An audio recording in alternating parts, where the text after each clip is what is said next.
estate fans, Alice Lema here with another edition of the weekly podcast. And today we're going to talk again about how the market is actually perking up.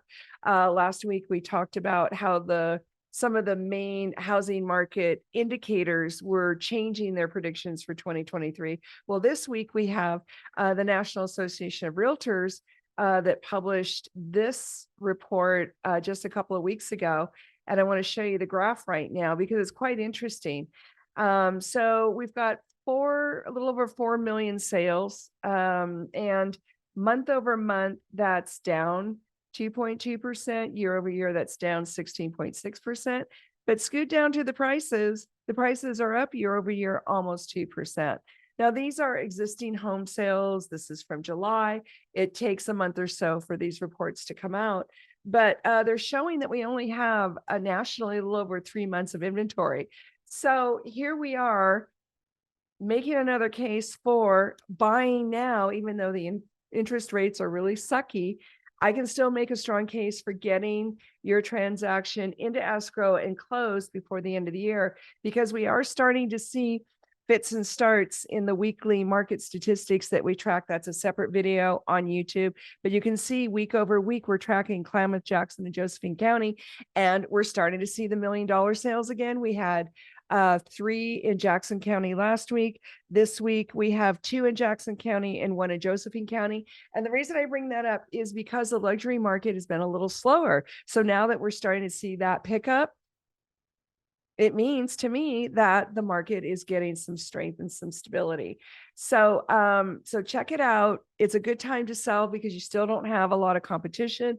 There's still a few more buyers than sellers. We can see that by the days on market. We can see it locally. We can see it nationally. So these trends are kind of lining up with each other locally and nationally.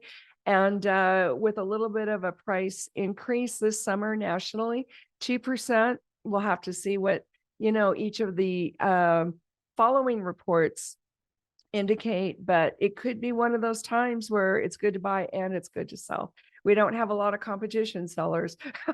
So, and it's almost as though we didn't really get our full spring summer market.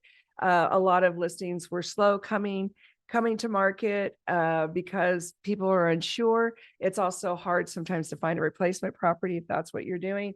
But I think, it's one of those ironic times where it's good for buyers because Southern Oregon traditionally does well anyway. We are a destination location. We're a lifestyle location. That all gives us more oomph in our property values year over year. So you won't go wrong buying right now, and you won't go wrong selling right now. And I want to be involved. So give me a call, give me a text, 541-301-7980. Let's talk about what you want to do. Just a quick side note, it's also a great time to buy a rental. The rental rent prices are stabilizing. They're not going up as fast as they were, but quite frankly, that's a good thing because we need some stability in the rental market as well. And we still have a shortage of landlords, still have a shortage of rental properties. So I don't know. I think it's just totally ironic that it's a good time to be a landlord. It's a good time to buy, and it's a good time to sell. We don't see that very often. And do keep checking in because the trends and the prices are going to stabilize and get some legs. And then we're going to look back and see what we can make our predictions on. The data we can make the rest of the year for 2023 and into 2024 is all going to be data driven. Okay. So that's the podcast for this week. Check me out on YouTube. Got lots and lots of educational videos. Subscribe. We would love to hit our 500 subscriber mark on YouTube. That would be super cool. Have a beautiful Southern Oregon week. We'll see you next time. Bye now.